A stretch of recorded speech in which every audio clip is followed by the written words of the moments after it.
The F-18 is it's an awesome machine. It's a ton of fun to fly, has a bunch of power.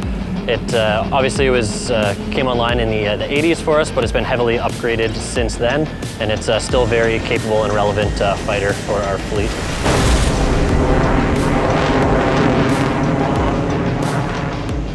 We use it for a composite of air-to-air and air-to-ground missions. Conventional weapon delivery, laser-guided bombs, GPS-guided bombs, and such. We also do air-to-air, so defending an airspace, for example. We also will go out there, train for BFM, so dogfighting, 2-on-1 fights, and today, for example, we went out and did a low-level awareness training, so flying around no lower than 250 feet above the ground level to gain proficiency in low-level operations. So the F-18 Alpha, the A models, are the single-seat Hornets that we have here. On all the gun squadrons, we primarily have A models. So that's what we typically fly. We do have a couple B models that are the duals. Those primarily are at 410 Occupational Training Squadron. We also usually have one or two of those duals on the gun squadrons with us for any specific upgrades that require it. For example, our instrument rating tests. So going into Edmonton to just practice IFR work and get our annual updated currency, we can have an instrument check pilot in the back seat with us for those rides.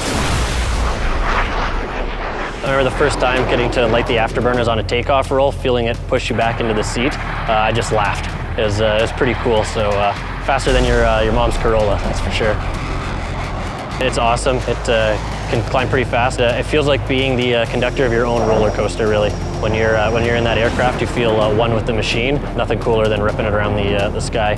It's all business while we're up there, or we're all professionals here, but I do like to take at least 1 minute on every flight, after the mission's done and we're on our way back to base, just to look outside, look at the wings, and just realize that, hey, I've made it. Pulling G, we do a lot of training for that. As you can see, I'm wearing G pants. So as I'm pulling G in the aircraft, all my blood is being forced down into my legs. So these help combat that. Plugged into the bleed air system from the engines, they fill with air, which will squeeze my legs, help force blood back up into my head to help keep me conscious. So that adds about 2 G to my tolerance. On top of that, we have some breathing techniques that we typically do in the aircraft, which will help our G tolerance as well. So it definitely takes a toll on the body. Usually come down pretty sweaty.